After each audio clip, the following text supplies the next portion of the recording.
Yolun sıkpasa eкен. Apalarda жашоодо балдарынын боздоп аткан ыйларын укпаса экен.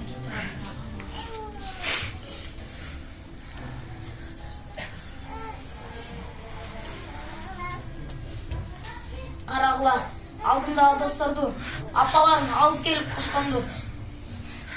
Мага да насип болсун бир күнү куналтында кубанычты тосконду.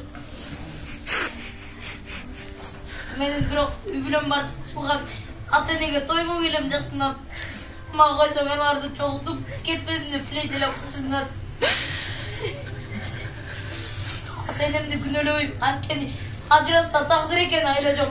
Ала жүзүндө адам антса да азапталып кайгыргандан пайда жок. Апама да акбада айта берем, намазында окуйт. Бирок эки көзү көрбөсө да чоң айткан чоң энемди эч качан унутпайм. Чоң энемдин көзү болом. Чоң эсеп кубаттырам, кайра барсам караймын. Бетин жууп колубудун укалап, бубак баскан узун чачын тараймын.